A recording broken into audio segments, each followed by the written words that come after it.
Hi అండి. ఈరోజు వంకాయ శనగపప్పు కూర ఎలా చేయాలో చెప్తాను చూడండి.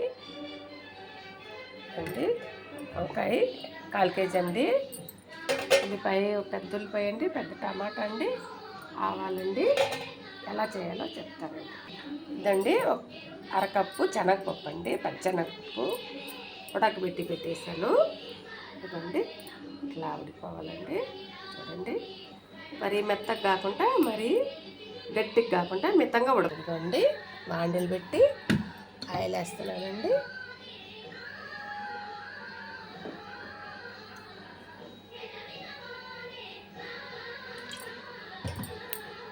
ఇదిగోండి వేయించిన అప్పలాలండి, ఇది కూడా అందులో వేసుకుంటామండి. ఇదిగోండి ఆవాలు వేయనాక ఉల్లిపాయ వేసానండి.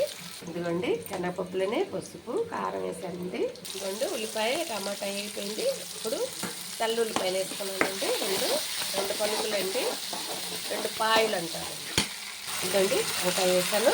వంకాయ వాడినాక ఇదిగోండి వంకాయ వాడిపోయింది. ఇప్పుడు ఈ శనగపప్పు కారం పసుపు వేసేస్తానండి.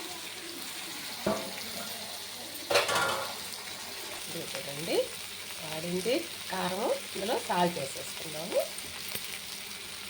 తక్కువగా సాల్ట్ వేసుకోవాలండి. ఎవరు ఎంత వాడుకుంటారో అంత సాల్ట్ వేసుకుంటే సరిపోతుందండి. మిగిలిన నీళ్ళు ఇంట్లో వేసేసుకున్నాము. ఇదిగోండి ఇంకొన్ని నీళ్ళు పోసాను, మూత పెడుతున్నామండి. కాసేపు ఉడికినాక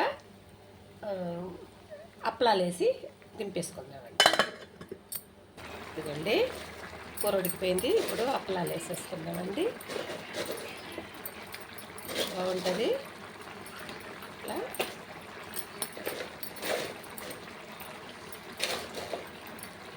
ఇదిగోండి అయింది, కూర అయిపోయిందండి. స్టవ్ కట్టేస్తున్నాను.